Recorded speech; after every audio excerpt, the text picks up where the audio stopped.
Here it is, guys, the new Suzuki Fronx. But first, what does the name Fronx mean? According to Maruti Suzuki, the name is derived from the words frontier and next, and this car slots in the space left by the discontinued Suzuki Vitara Brezza. It's more of a crossover than an outright SUV, and it's based on the Baleno hatchback. And when you look at it, it feels like a fusion between the new Grand Vitara and the Baleno. I will explain what I mean by this in more details later. So during this video, I will take you through the design of this car, we'll look at the interior and some of its features, and finally we'll discuss its cost of ownership. You're watching Cars 24, and welcome to this video.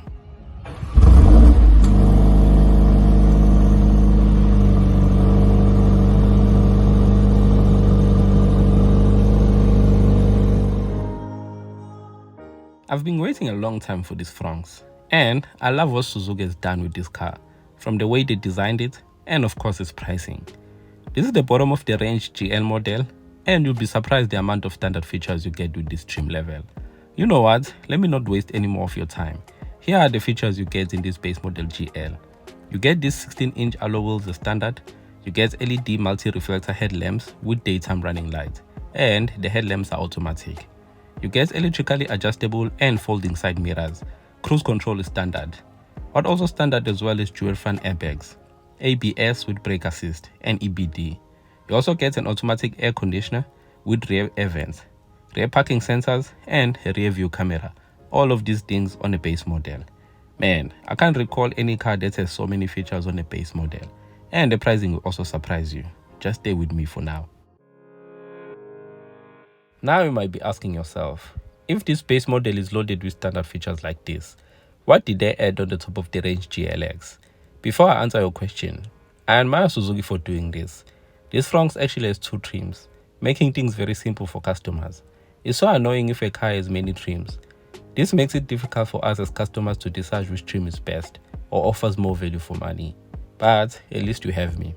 But anyways, on top of the features you get on the GL, on the GLX, you get front side plus curtain airbags, heads-up display, keyless entry, and push-start button, a 360-degree view camera, wireless charging, and ambient lighting. Unfortunately, I can't show you all these features because the stock hasn't arrived yet.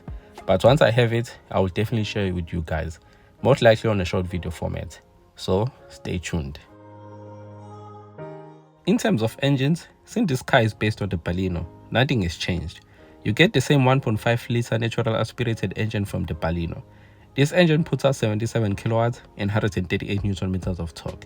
You can pair it with either a 5-speed manual or a 4-speed automatic transmission in both entry-level GL and the top-of-the-range GLX.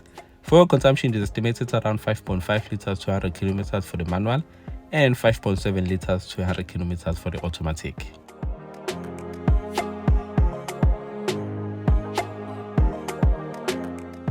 Beside the impressive features this car has, the exterior design is where the Fronx excels as well. The back has a coupe body shape and it has these LED tail lamps that are connected by this light bar, and it looks good. At the bottom, you get rear parking sensors. I don't know what's the reason for this white plastic at the bottom. It spoils an otherwise good design. This back looks like the back of the Grand Vitara. The side profile is also nice as well, with these square-shaped wheel arches with plastic cladding. You get roof rails as standard, and of course the sloping roofline. In front, this Fronx almost looks like the Grand Vitara, with its big grille and the Suzuki badge in chrome. I really love the exterior design of this car. For me, it's a 9 over 10. Good job, Suzuki. The exterior design of this car has that Grand Vitara vibes. What about the interior? For me, this is just a Baleno on the inside, but it looks good, and the quality of material used here is good. But I feel like there's too much going on. I feel like if this interior had one color theme, it would have been better. There's chrome, black, and that I don't know if it's brown or what. The minute I stepped inside this car, I had a minor migraine. But the steering wheel is very lovely. It has a flat bottom with these control buttons, and it's leather wrapped. There's this instrument cluster with your rev count and speedometer. Only the middle dial is digital. On the GL, you get this 7-inch infotainment screen which supports Android Auto and Apple CarPlay. On the GLX, you get a better, much bigger 9-inch display, which I really prefer. Down the center console, you get a 12-volt socket and a USB port. There are two open cup holders in front of your gear knob.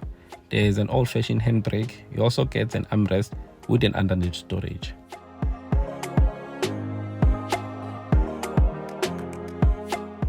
The glove box is average in terms of size. These seats are comfortable, but I'm not a big fan of their color.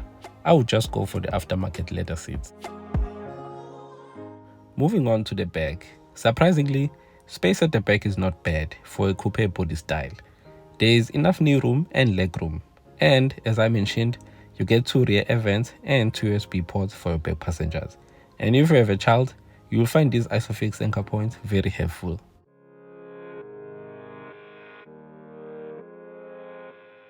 In terms of boot capacity, you get a deep boot space that is measured to be around 304 liters and can be expanded to 605 liters with the rear seat folded forward. Underneath the fourth floor, you get a full-size spare wheel.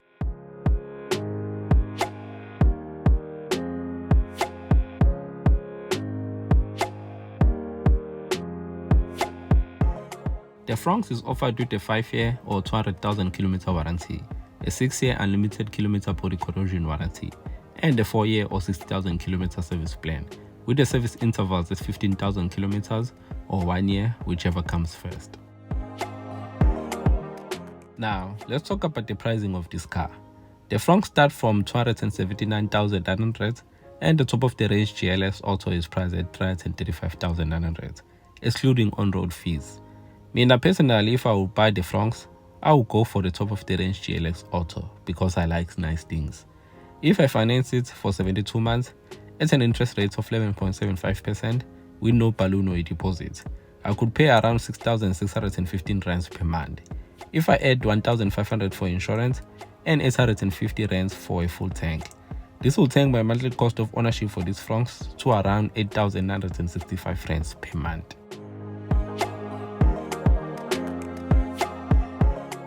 Now, what's my final verdict on this Fronx?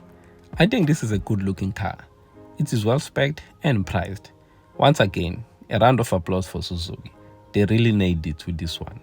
That's it for this video. If you enjoyed it, please leave a like and subscribe to this channel for more good content like this. Until next time, peace.